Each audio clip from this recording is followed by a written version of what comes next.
Assalamualaikum warahmatullahi wabarakatuh. Pada video kali ini, saya akan membahas tentang sistem kerja IC charging pada sebuah motherboard laptop. Pada umumnya, di dalam motherboard laptop, entah itu mau laptop merek apapun dan generasi laptop keluaran lama atau terbaru, di dalamnya pasti terdapat IC charging, dan untuk sistem kerjanya pun secara umum memiliki kesamaan. Yang membedakan hanyalah jenis atau tipe IC yang digunakan beserta penamaan di dalam pin IC-nya.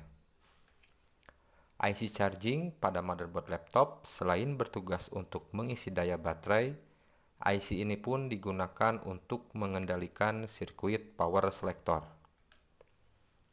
Rangkaian power selector ini terdiri dari 3 buah MOSFET, Q1, Q2, dan Q3. Ketiga MOSFET ini bisa diibaratkan sebagai saklar untuk memilih sumber tegangan mana yang akan digunakan untuk menghidupkan laptop, dari adapterkah atau dari baterai.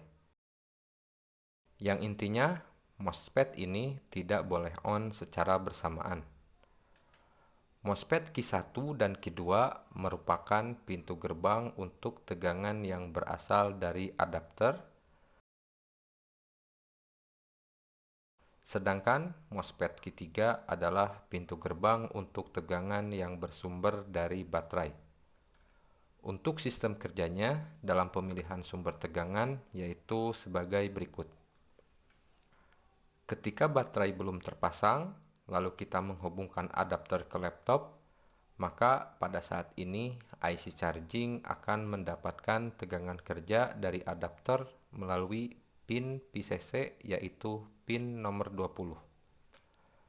Dan di saat yang bersamaan, pin 6 yaitu pin AC detect akan mendapatkan tegangan dari adapter setelah melalui resistor pembagi tegangan, resistor R1 dan R2.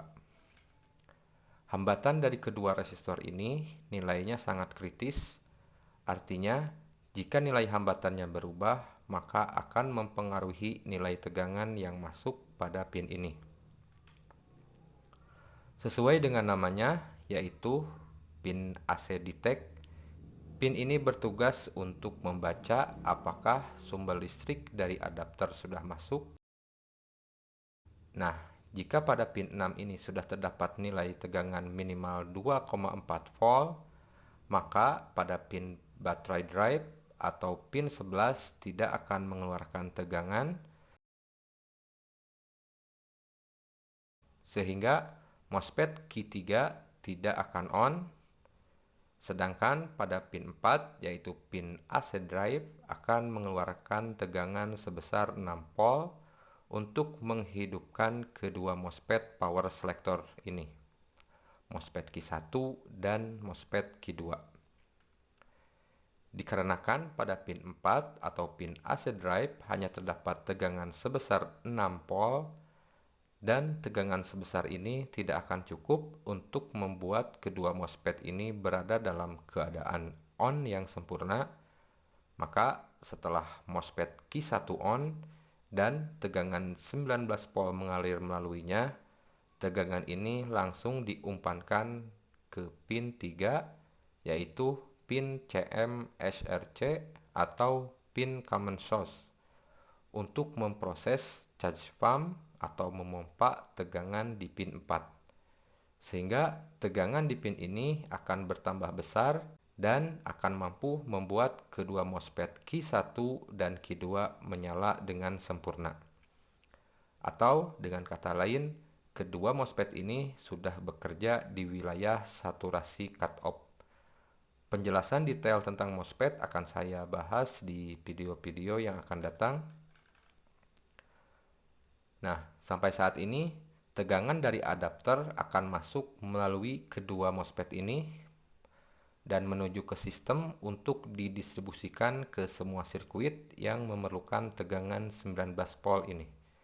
Yang paling utama adalah tegangan 19 volt ini harus sudah masuk ke rangkaian buck converter yang menghasilkan tegangan 3,3 volt dan 5 volt. Yang mana kedua tegangan ini adalah tegangan kerja untuk IC BIOS dan IC EC atau Embedded Controller. Lalu bagaimana jika pada saat ini baterai akan kita pasang? Maka ketika baterai terpasang, tegangan dari baterai akan terhenti di pin source MOSFET Q3 dan tidak dapat masuk ke sistem dikarenakan MOSFET Q3 dalam keadaan off. Hal ini karena pada pin 6, pin AC detect masih terdapat nilai tegangan. Dan ketika adapter misalkan kita cabut, maka tegangan di pin 6 juga akan hilang.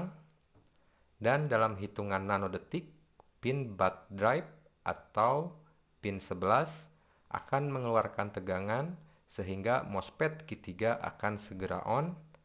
Maka pada tahap ini sumber tegangan pada sistem dan juga tegangan kerja IC charging pun akan diambil dari baterai.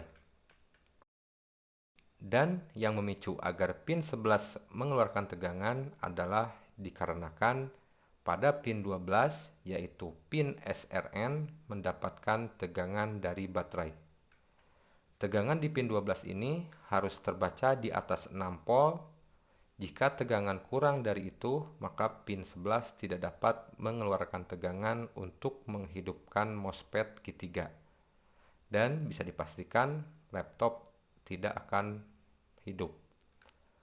Untuk pembahasan IC charging laptop, pada bagian pertama saya cukupkan sampai di sini dulu.